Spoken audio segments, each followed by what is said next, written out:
This presentation of In Their Own Words is brought to you by the Honor Project and is dedicated to the brave men and women of the United States Armed Forces.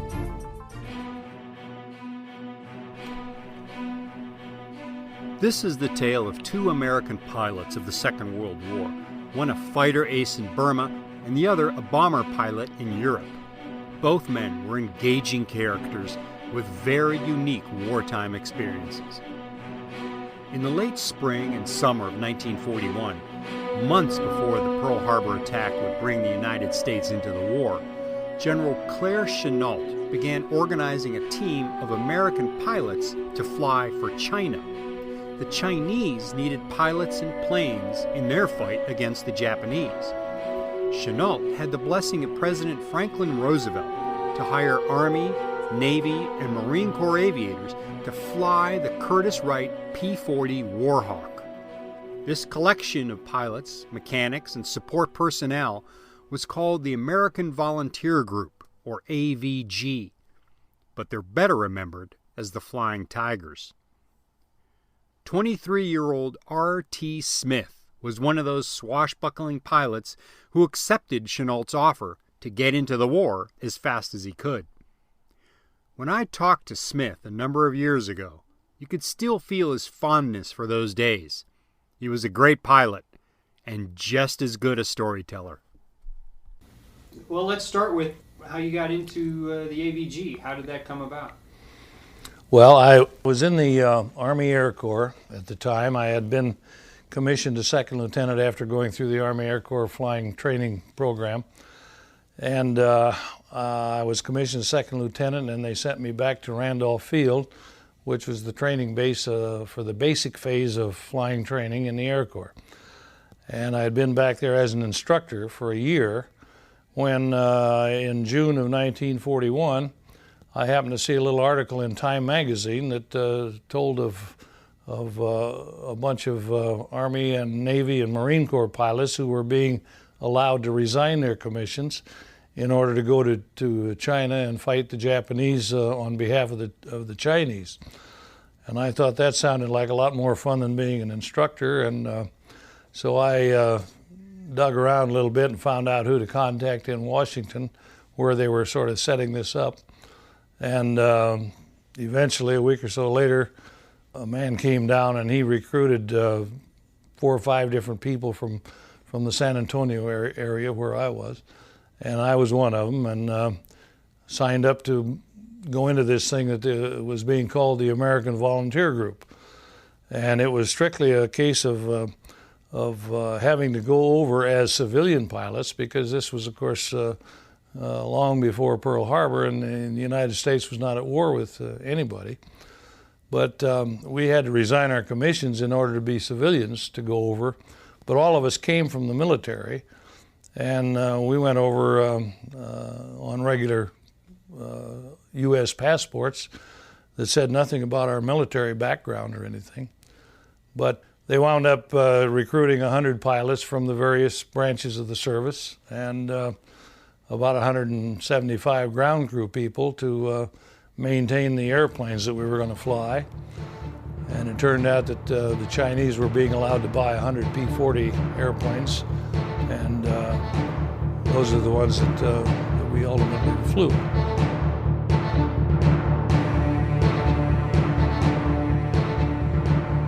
The way we got there was there were 3 or 4 different contingents that went over on different boats that left from San Francisco. And we all traveled over on Java Pacific lines, which operated some combination freighter passenger boats. And we just went across the Pacific on that, stopped in Hawaii and the Philippines and Singapore, and finally our destination then was Rangoon, Burma. Of course, Burma in those days was still a colony of the British, and the RAF had a small station located there in Rangoon, and they had an outlying field up north of Rangoon, about 170 miles, that they were not using. So they were very kind enough to give the Chinese government and our group the opportunity to get organized at that little airfield north of Rangoon until we were ready to go into combat in China. So this was in the fall of 1941, and we trained, and everybody got together eventually, and we did some flying and training. Our airplanes had been shipped over to Rangoon in crates, and they were assembled there and then test hopped and flown up to our little base there. And actually, we were just about ready to move up to China, to the base in Kunming, China, where we were going to be operating when Pearl Harbor was attacked. So we were just about ready to go to China and get to work at that time. And as it happened then, after Pearl Harbor, it was decided that one of the three squadrons that we had, the third squadron in this case, which I was in, would be sent down to Rangoon to help protect Rangoon, along with they had a single squadron of Brewster Buffalo fighters down in Rangoon that the RAF had. And the Rangoon being the shipping port and the major city in Burma, it was decided that we better go down and try to help them a little bit. The other two squadrons then flew up to China, and it was just a couple of weeks after Pearl Harbor that the Japanese came over Rangoon in force, and that was when I first got into action.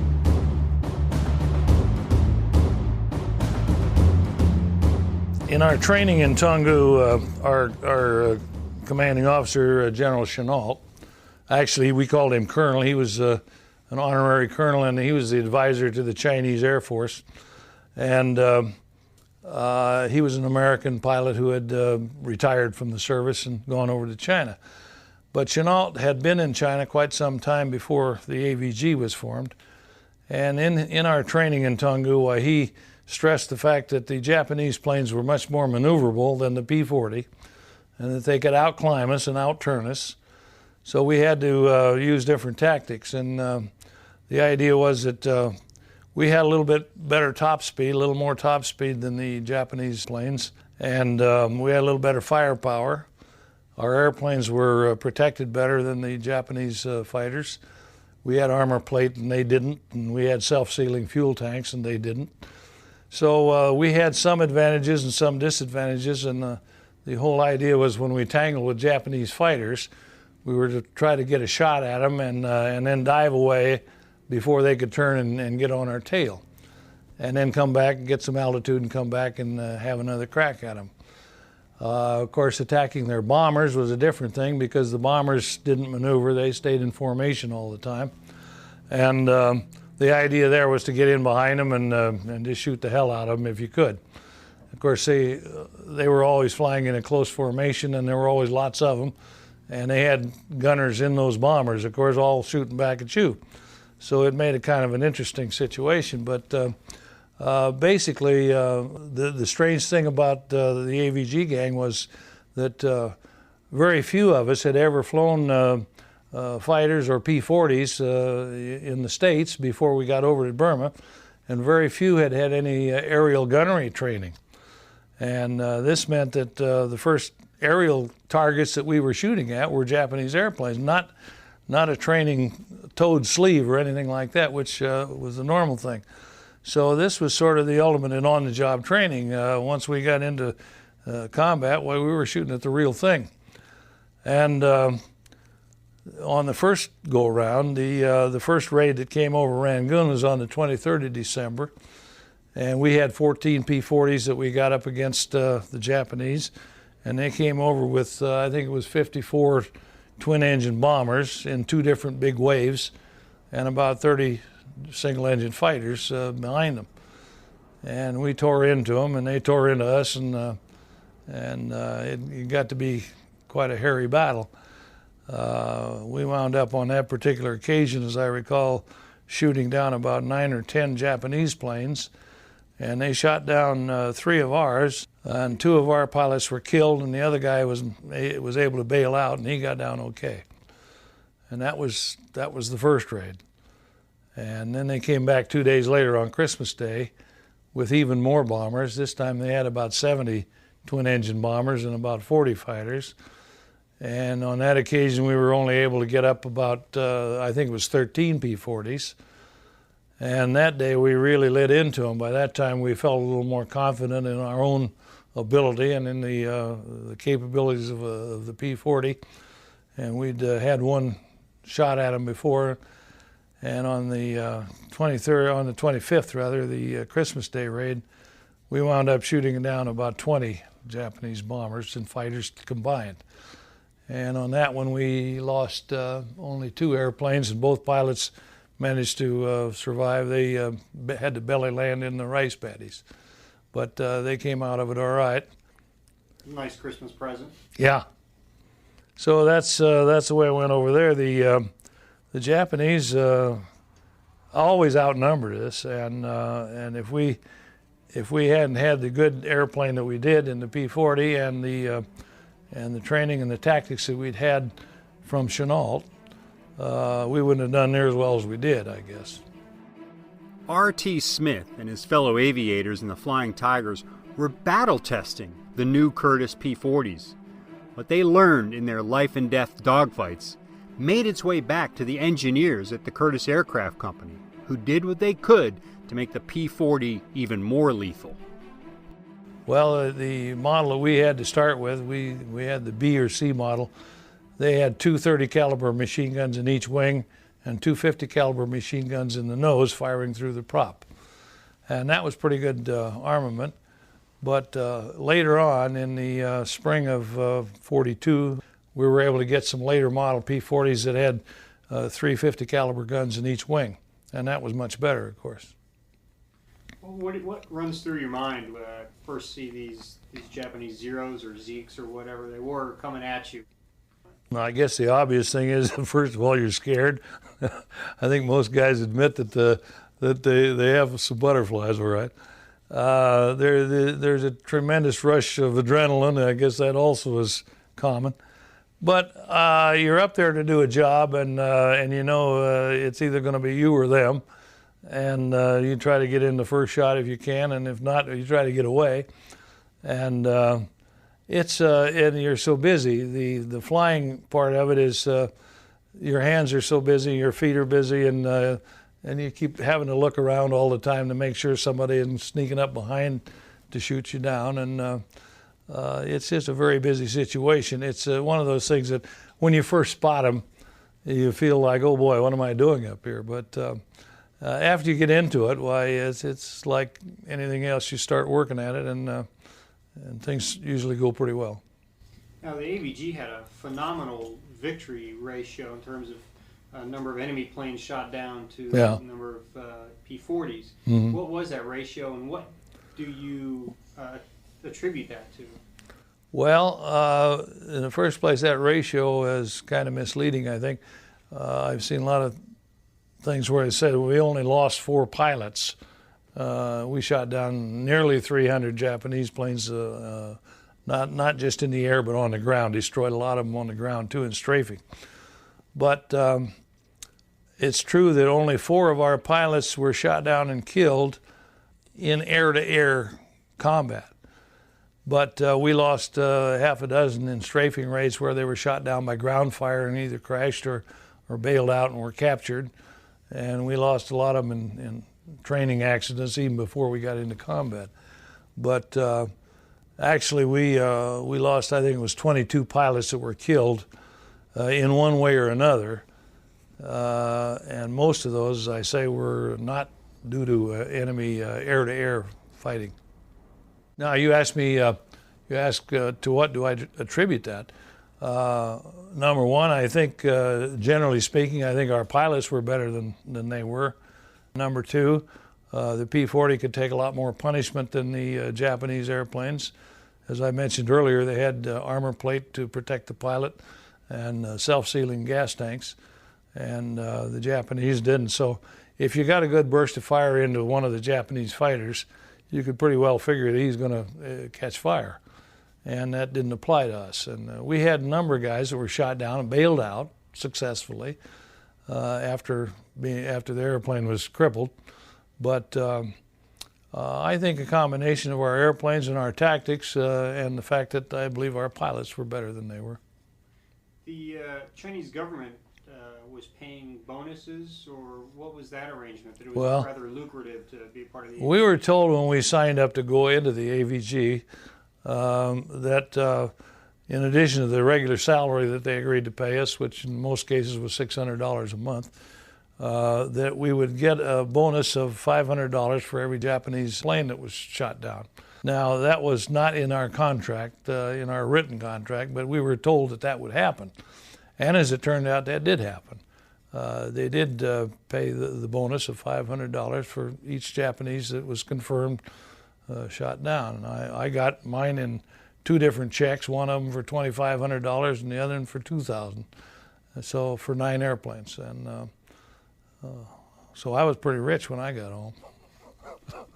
What was normal pay for an aviator? Well, as a second lieutenant in the Air Corps, for instance, I think my pay was about $235 a month. And I went from that to $600 a month. And a lot of people say, well, no wonder you went over, that was so much money. Well, you don't find too many guys that are going to go over at $600 a month just for the money if they figure they got a pretty good chance of getting shot out and killed. So that wasn't the reason I don't think that most of us went. It wasn't the money or the bonus thing, which we didn't figure would ever be paid when we went over. We thought that was just a bunch of talk. But I think almost all of us went just because we were full of, at that young and crazy age and looking for adventure and a chance to see the world, the Far East. And I know most of us had read a lot of adventure stories by the guys about that part of the world. And so I think most of us went strictly for the adventure end of it. There was one other thing I should add. I think almost all of us were aware of the fact that the Japanese had attacked China and been giving them hell for 3 or 4 years at that point. And the Chinese had practically no air force, no air defense. And the Japanese were running all over China, indiscriminately bombing and killing people by the thousands. So we thought that this was a worthy cause. I'm sure that all of us, if we'd had the same opportunity to go and fight for the Japanese under the same conditions against the Chinese, I don't think any of us would have done that. What do you believe it takes to be a successful fighter pilot? Well, first you got to be crazy, and after that, you got to be a pretty good pilot. There are a lot of guys that had to fly bombers that wish they could fly fighters, and would have made excellent fighter pilots. And I know of a few fighter pilots that should have been flying bombers because they fly straight and level all the time. I can't answer your question any better, I guess, than to say that first of all, you've got to have the spirit of adventure and the idea that you can beat the next guy. How do you think fighter pilots from your era compare to pilots of today? Well, I think the guys that were fighter pilots in my day, the good ones at least, could have, if they'd been born in this day and age, would have been equally as good as anybody that's flying them now. But of course, the technology has changed so much; they've become so much more sophisticated in every way. And I envy these guys having the chance to fly some of these birds today. But I know that it's keeping them awful busy. They have to be very, very sharp. Everything has changed a great deal. And of course, the speeds have gone up so high. Hell, in the day when I was flying fighters, 350, 400 miles an hour, that was going pretty fast. And today they go, Mach 2 or 3 or whatever, and there isn't much time to do anything at those speeds. But on the other hand, they can detect the enemy several miles away where we couldn't, and their weapons can reach out a lot further than ours could. All of our machine gun firing was done usually at no more than 350 or so yards on into 0 yards. And today they're not relying so much on the guns as they are on the missiles. Of your 9 confirmed victories? Yeah. Which one sticks in your mind as probably the most challenging? Well, there were a couple of them that stick out in my mind. One was the very first victory I had, and that was a twin-engine bomber over Rangoon on the 23rd of December. And in that case, I was right behind this twin-engine bomber and closing in from dead astern, and opened up with all my guns and at about 200 yards or so, and close to within maybe 50 yards or less. And I'm still firing, and at this point the bomber just plain blew up right in my face. And I had just started to pull up to get up over this guy when he just blew up in a big ball of fire. And it threw my airplane up like a leaf and out of control for a moment there. And but I can remember the feeling of exaltation of having known that no matter what happened from that point on, I had knocked down at least one. And so that was a real big moment. And the other one was a head-on pass at a Japanese fighter. And in this case, the two of us were heading right at each other. We both opened up at about 400 yards apart. And I don't recall that either of us took any evasive action. Why we didn't hit head-on, I don't know. But we were both firing all the way in. And somehow we did pass. He passed directly underneath me, and I bet our prop tips didn't clear by more than a foot. And I went into a hard turn to the left, figuring I hadn't got him. And but by the time I turned around far enough, I could see by that time he had caught fire and was going down toward the ocean. Did you ever have to bail out? Were you ever in that situation? No. Yeah, well, yeah, I got shot up a few times when I thought maybe I might have to get out of it, but fortunately my engine kept running well enough to keep it going. Now, what happened when the United States entered the war? What happened with the AVG?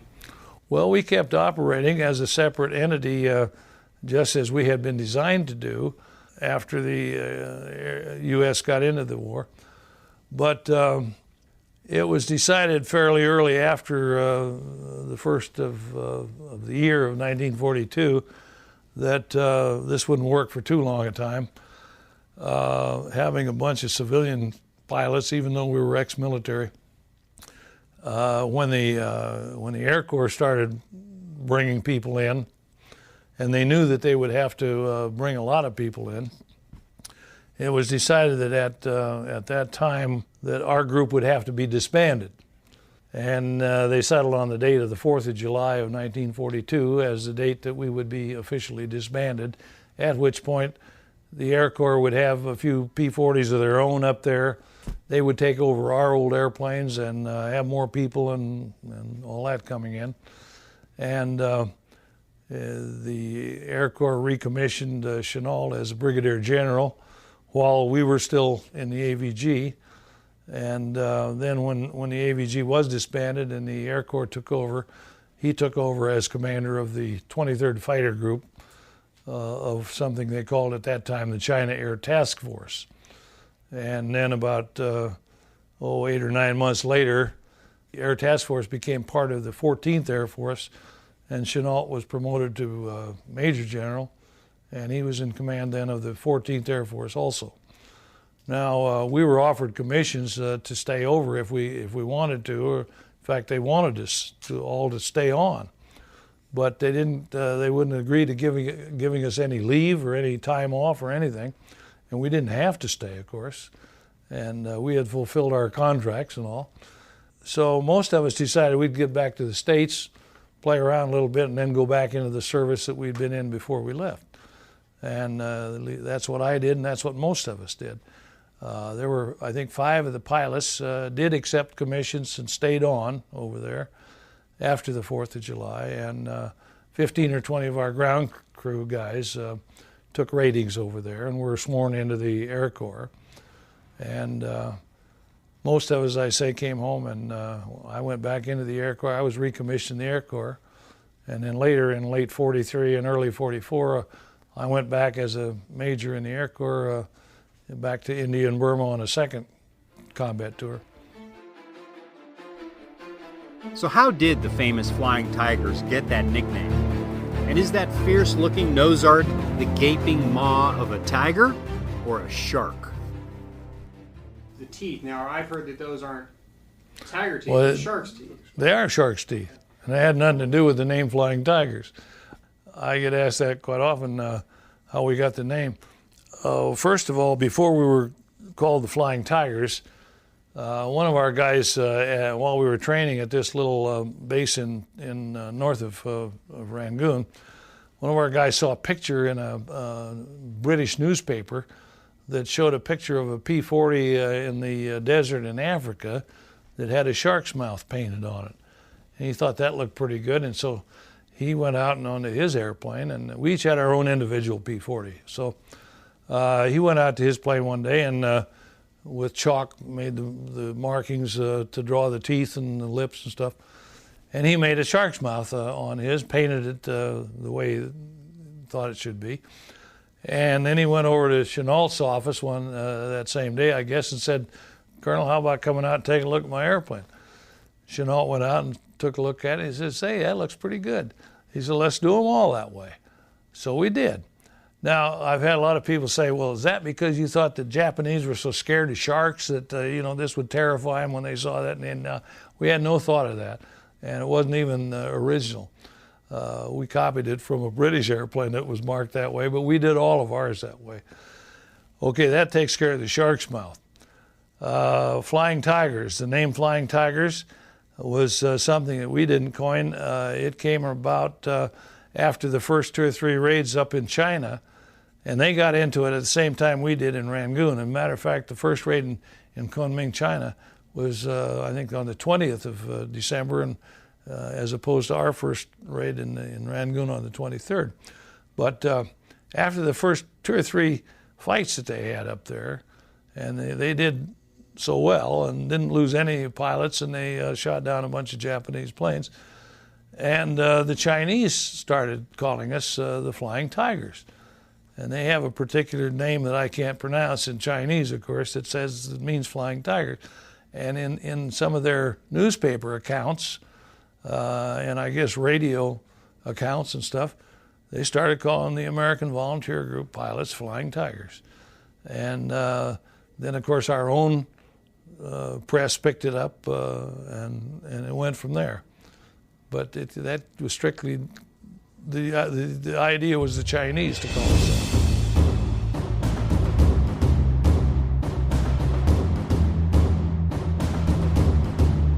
The air war on the other side of the globe, in the skies over Europe, bore little resemblance to what R.T. Smith and the Flying Tigers were dealing with. But one thing was the same, no matter what theater of operations a pilot was flying in.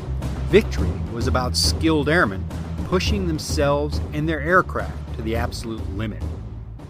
L. Freiburger piloted the B-26 Marauder. He logged quite a few missions in the twin-engine medium bomber built by the Martin Aircraft Company, including a mission on D-Day. Well, my name is Alfred Freiburger. I was with the 344th Bomb Group, better known as the Silver Streaks, and I was with the 495th Bomb Squadron. I graduated from flying school in December of 1942 and went right down to MacDill Field to check out in B-26s. That's where I received my training to begin with, B-26s at MacDill Field, then moved over to Lakeland. And that's where the 344th Bomb Group was formed. The Martin B-26 was originally built. They didn't have any prototype at all. It was just built from the blueprints, and it was supposed to be a medium, low-level bombardment type aircraft. And it was, they tried it out as torpedo bombing and skit bombing and for low level, but it proved out a lot better to be a medium bombardment, which is up at 12, 13, 14,000 feet. The B-26 was first built back in 1941, and it was an airplane that had quite a few flaws with it to begin with. The bugs, because there was no prototype. It wasn't tested properly, or they didn't have time to test it. And Harry Truman at the time was ready to scrap the program of the B-26. It was a complicated airplane to fly to begin with, but, and we lost quite a few crews, particularly down at MacDill Field where I had my training. There was an old saying, a ship a day in Tampa Bay, and this was pretty true. During a 2-week period, we lost 14 airplanes into Tampa Bay. Not all the crews were lost. A lot of them got out, of course, after they ditched. But the reason for it was usually a runaway prop, as we call it. The electrical system in the B-26, the first straight A models, left quite a bit to be desired. They changed the electrical system, which took care of the electrical prop running away. It had a Curtis electric prop on it, which it required quite a bit of current to control the prop. As I say, when they changed the electrical system on the airplane, why, it proved out a lot better. Freiburger and his fellow Silver Streaks continued training for deployment to Europe at Lakeland Army Airfield in Florida. We flew simulated combat missions and dropping bombs, formation flying, and we spent several days on TDY, temporary duty. We went to Tyler, Texas, and we were in support of Camp Fannin with the Army, the infantry. And we came back to Lakeland and completed all of our training that was necessary to go overseas, and we finished that up in December of 1943. Freiburger soon shipped out to England for more training, with an eye towards the upcoming invasion of Europe, Operation Overlord, D-Day. Well, as far as flying any practice missions, we had several missions before we flew our first combat mission, just as far as formation flying, joining up with formation, and of course not carrying any bombs or any ammunition, but just to simulate a bomb run and just to get used to the area and the terrain over there, for one thing. And the first mission that I flew was March the 6th, 1944, and that was kind of like a milk run. We didn't receive too much enemy opposition flak, or didn't have too much of a problem on that one. We thought, well, there's nothing to this combat flying, but then the next day was something entirely different. That's when we started getting into the meat of things and being shot at for real. Well, on May the 26th, 1944, and that was about 10 days before D-Day, we were on a mission that we got pretty well shot up. Matter of fact, there were only 4 holes in the airplane, but every one of them were vital. There was one burst of flak that knocked out my left engine, and a 88 millimeter that went through my right wing tank without exploding. If it had exploded, I wouldn't be here now. Went through the wing tank. There was another burst of flak that knocked out all my hydraulic system, and it was right under my seat. And my armor-plated seat, of course, there again saved me. I've got a couple pieces of flak that I dug out of the armor-plated seat, and another burst of flak that injured my tail gunner. And of course, by losing one engine, why we couldn't stay up with the rest of the formation, so we dropped out of formation and came back by ourselves. And that's where I had to call for my little friends to help me out, the 2 P-51s that came in and shot down a Me-109 that was getting ready to make a pass at me. And they came back and joined on my wing, and they were doing slow rolls, victory rolls, and they escorted me back over the channel, and they said, "Do you think you can make it back home okay from here?" And I said, "Sure, thanks a lot." Never did find out who those fellows were. They had a yellow and black checkered tail on their P-51s, and I never did find out who they were. But we came back, of course, heading down while we beat the rest of the formation back to our home base. And I called in for landing instructions and told them I had injured on board and was coming in on one engine.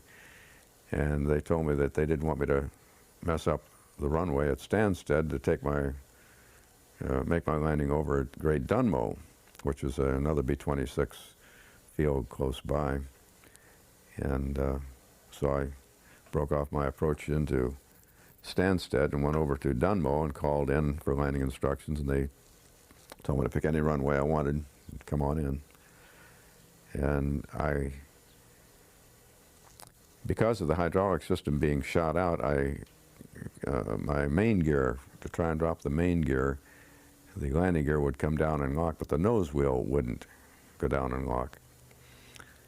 So knowing this, we had all the rest of the crew members in the back to support Bob Dollum, who was my tail gunner who was injured, to get back there with him, but also to have the weight in the tail of the aircraft to help hold the nose off the ground as long as possible. When we landed, of course the main gear touched down, but the nose gear wouldn't come down. And just before the nose started to fall through, I kicked the aircraft off to the side of the runway into the dirt area so that when the nose came down, I wouldn't be sliding on the concrete runway. And as the nose let down, it dug in, and we just about flipped over on our back. So it did settle back down on the main gear, but the nose was stuck in the ground. And the aircraft was in such a position that normally the waist windows are waist high, and you can get into the aircraft from the ground through the waist windows. And because of the situation we were in, the nose was in the ground and the tail was sticking up in the air. They had to drive the ambulance underneath the waist windows and stand up on top of the ambulance to reach in to get Bob Dollum out of the aircraft, just to show you the angle that the aircraft was setting. Of course, as soon as we touched down, the co-pilot and I opened up the cockpit overhead windows and jumped out and started running away from it, and got away from the airplane not knowing what was going to happen. And we got about 50, 60 feet away from the airplane and just stopped. My knees just gave out, and I just sat down on the ground there and couldn't even move then after it was all over with. But at the time, there again, you do what has to be done. But it's something else you don't plan on, and you don't have time to really think about it. You do what is necessary and what's required. If anybody says they're not scared when they go into combat, they're not telling the truth, that's for sure.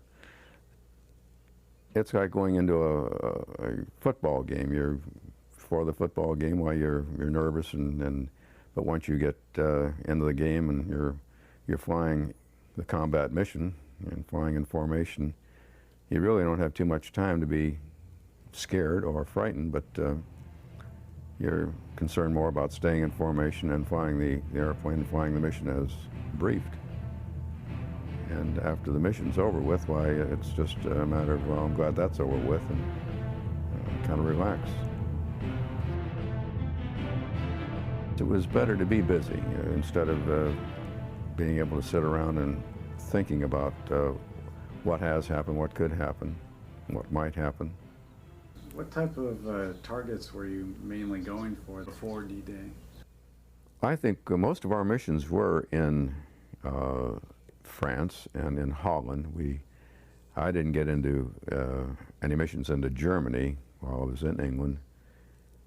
And most of our missions were in France, as I say, and they were a nature of railroad tracks, railroad bridges, aerodromes to blow up their runways, and main artery intersections.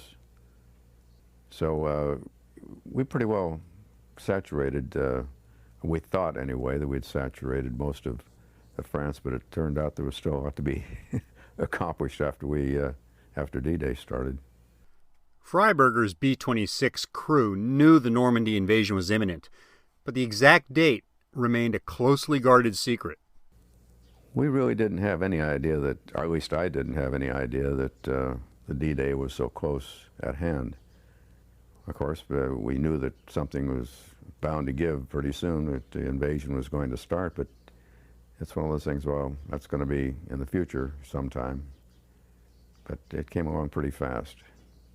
On June the 5th, I came back from a mission. I flew a mission on June the 5th and came back in the afternoon, and they told us all we better get to bed early, and because we're going to have an early get-up. And sure enough, at about 3 o'clock in the morning, the CQ came around to wake us up, and thought, well, it was just another mission, not knowing it was going to be the invasion. After the usual breakfast, I went to the briefing, and the briefing didn't seem to be anything different, except that they did mention that our airplanes are going to be painted with black and white stripes. And they did mention that any aircraft that tries to join our formation that didn't have those black and white stripes on their aircraft, to shoot them down. Don't ask any questions, just shoot them down. And this was because we had in the past had airplanes, not in our group, but in the B-17s and other B-26 outfits, that Germans had received our airplanes. They had captured fully flyable B-17s and B-26s, and they would use them to join a formation, tail end Charlie, and pull up into formation, and then shoot down the last couple of airplanes and then peel off and leave. And so this was our indication. If anybody came up and they didn't have the black and white stripes, shoot them down. Don't ask any questions, because there wouldn't be any Allied aircraft flying without the black and white stripes. So we didn't see any that day. But anyway, they briefed us on the black and white stripes, and sure enough, we got out the airplane after the briefing, and there they were. And that was all painted after the hour of darkness on June the 5th. And it was a very hurry-up job, and every able-bodied man, I think, was put to work to paint the black and white stripes, anyone that was not on the mission for the next morning. And of course, our mission the next morning, we had everybody alerted. All the combat crews were ready, and we had an all-out effort on that day, of course. And we had 56 ships that went up that morning. Well, normally it's 54 ships, and then there's 2 spares, and that makes up the 56 ships. And that is an all-out effort when you have the 56 ships, and that was another thing that this must be something really important, have the black and white stripes and have a 56-ship formation.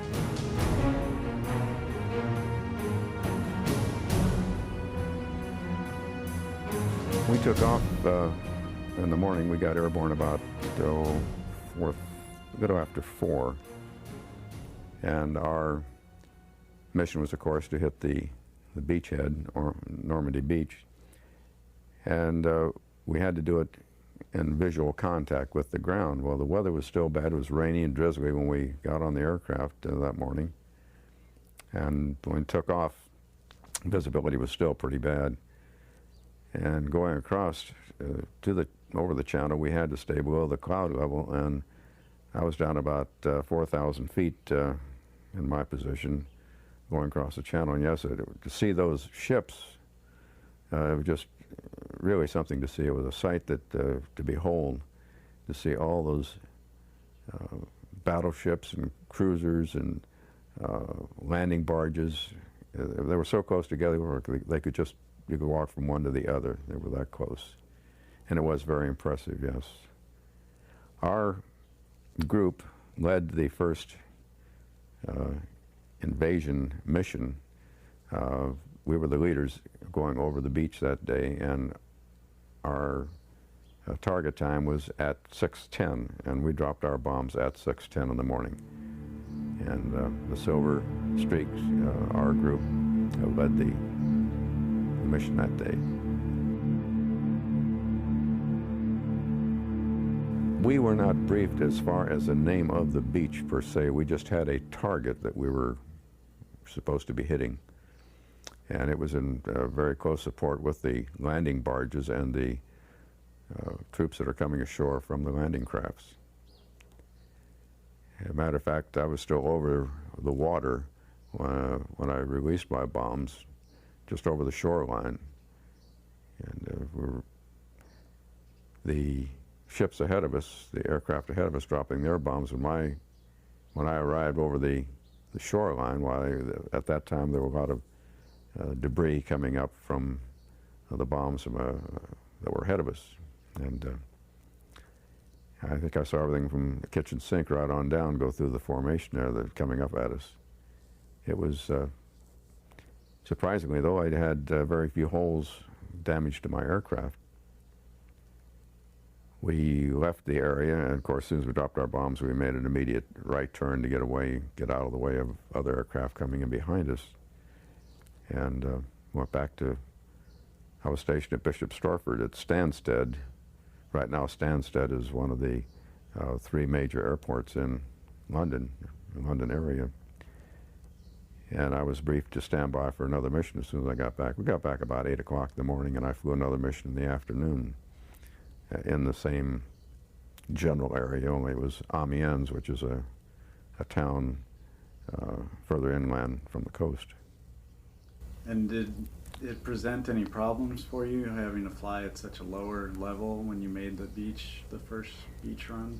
Well, normally our bombing runs were made at medium altitude, which is around 13,000 feet. And of course, coming in at 6,000 feet, 4,000 feet, why it was really made an impression on you because, as I say, the bombers ahead of you were dropping their bombs, and they were going off about the time you were coming over that area, and it was causing quite a bit of shock wave and also the debris coming up into the formation that you were in. So it wasn't too comfortable. It seemed like the Germans were well aware of this because they did throw up quite a bit of flak. Matter of fact, even the soldiers on the ground, you could see them arming or aiming their rifle at you. And I think that they weren't really prepared for us, but I think they had an idea that something was happening about this time. It wasn't a complete surprise, I don't believe. And did seeing all the landing craft and all of that, did that give you kind of an extra sense of pride or purpose in directly supporting their landing and hitting those very close beach targets? Yes, seeing the landing barges with the infantry on the barges that were going ashore, they were maybe a half mile offshore by the time we were dropping our bombs right on the shore area. So the precision bombing is what we had to do, and that's why we had to maintain visual contact to make sure we didn't drop bombs on our own troops. And yes, it gave you quite a thrill to see what was going on. It was very, very interesting to see something like that. To know that I had a hand in it and I had a part in it. Something to be proud of.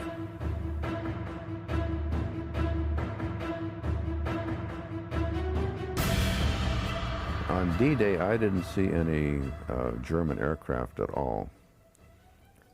As soon as we turned off, after we dropped our bombs and going back toward England, we were flying back then, and we could see the oncoming aircraft that were behind us. And it was just as far as your eye could see airplanes, formations and formations coming in behind us, dropping in the same area.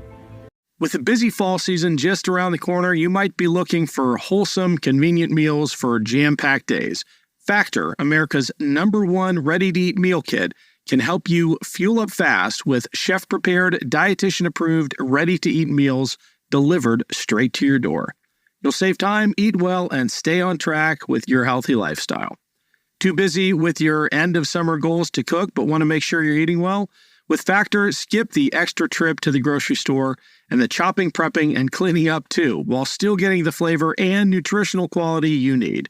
Factor's fresh, never-frozen meals are ready in just 2 minutes, so all you have to do is heat and enjoy, then get back to crushing your goals. Level up with Gourmet Plus options prepared to perfection by chefs and ready to eat in record time. Treat yourself to upscale meals with premium ingredients like broccolini, leeks, truffle butter, and asparagus. With Factor, you can rest assured you're making a sustainable choice.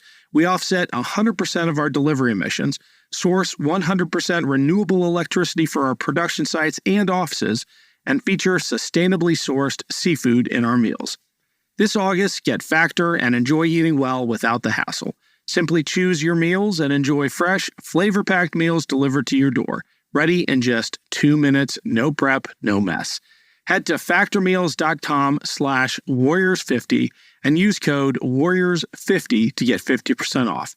That's code warriors50 at factormeals.com/warriors50 to get 50% off. Later that day, Freiburger's unit returned for a second bombing run into France. Well, the second mission I flew on D-Day on June the 6th was supposed to be kind of a milk run. I came back with about 20 holes in my aircraft that day. And it was a marshalling yard in Amiens, France, which is, I say, inland from the coast. And there were, I think the targets we had that day at the marshalling yards were a lot of freight cars loaded down with supplies that were going to the Cherbourg Peninsula area. And of course that was our mission to make sure that they didn't make it. And aircraft crews were well alerted, and they were waiting for us, it seemed like, when we came in, because they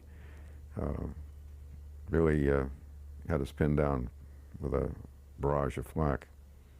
As I say, I picked up about 20 holes in my airplane. And the morning mission, I only had 4 or 5 holes from damaged. So the B-26 is a pretty hardy aircraft. Well, the B-26, after it you got through the training and it got into combat, it was one of the best combat airplanes in the inventory at the time. It had 0.1% fatality, and that is a record for any other aircraft that was flying in combat at the time. It was a rugged airplane, very rugged. It was one of our fastest airplanes, bombers in the inventory at the time. It had 2 Pratt & Whitney R2800 engines, which are fantastic engines. I came back from a mission, shot up pretty badly, and I lost my left engine. At the time, the engine was still trying to put out. You could see the cylinders working, but it was just the casing around it that had exploded, so we had to shut the engine down. Of course, it wasn't putting out any power. And we came back on one engine. It was a rugged airplane. It sure was. And as far as the firepower, I think the Luftwaffe, the German fighters they steered clear of us. They were afraid of the airplane. We had quite a bit of firepower and speed that they didn't want to mess with. The B-26 squadrons continued to support the invasion forces as they pushed ahead. Well, we're very, very proud of the fact that we had something to do with the initial attack on the beach and then to push those Germans back further inland. And that was the beginning. So we were flying close support with the infantry as they were moving forward from hedgerow to hedgerow, and we were briefed on these at our briefing, and to make sure that we didn't drop bombs before a certain area, because that's where our troops were, and they were still moving fast, advancing fast, and that we were to steer clear of certain areas to make sure we didn't bomb our own troops. Of course, when you're flying formation, you're really not looking down on the ground too much. You're keeping your position in the formation, looking at the lead ship that you're flying on, and you're a wingman, or if you happen to be a deputy lead, well, you've got wingmen that are worried about you and what your position is, and so you're really not too interested in looking down on the ground and on a sightseeing trip, not as one of the pilots. The other crew members, a tail gunner and waist gunners, they, of course, had a lot better view of what was the terrain we were flying over. And they were the ones that could give you a good rundown on what they saw. But as far as the pilots up in the cockpit, we didn't pay too much attention about what was going down on the ground. We had to stay in formation and maintain our position. We interviewed Alfred Freiburger during the 50th anniversary of the Normandy invasion, and of course, he still held powerful memories of that day. Well, the most important thing that I think would stand out in my mind about D-Day, 50 years after the invasion, I have not been over there in that area to see the beach and see Normandy, the Cherbourg Peninsula, but I understand it has, there are very few scars left of the invasion, and of course they are having museums set up over there and to keep the memory of that particular incident in everybody's mind. But I think the main thing is that people have gone on with their life, and it's something that has passed, but we don't want to forget it. It's something that we all want to remember, and I think all of us that were involved with it were very proud of the fact that we were involved with the D-Day invasion and helped support the cause. I put in 24 years with the Air Force. I stayed in, and I retired from the Air Force in 1965 and went right to work for Douglas Aircraft Company and flew with Douglas for another 22 years. So I've been flying for most of my life. Although he saw the war from his cockpit, flying a few thousand feet and at times a few hundred feet above the terrain, Al Freiburger had the utmost respect for the infantry troops struggling down below. As far as being in the infantry, I'm glad that I was in the Air Force. Sweeping in foxholes and water-filled trenches and eating cold meals, and it just doesn't appeal to me. And I have all the respect in the world for the doughboy, the infantryman that had to put up with all that. We were very, very fortunate in that we had a place to sleep, a soft, clean bed at night, and so I've got all the respect in the world, I say, for the infantryman and the combat crew on the ground.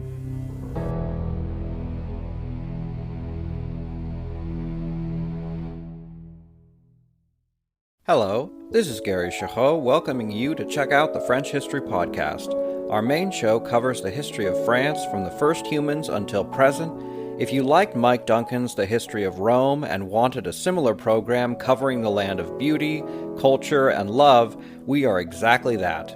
We also host world-renowned scholars who have delivered guest episodes on their specialties, including 18th century pirates, revolutionary booksellers in 20th century Paris, the special friendship between the Marquis de Lafayette and Thomas Jefferson, and numerous others. Learn what you love and listen to the French History Podcast today.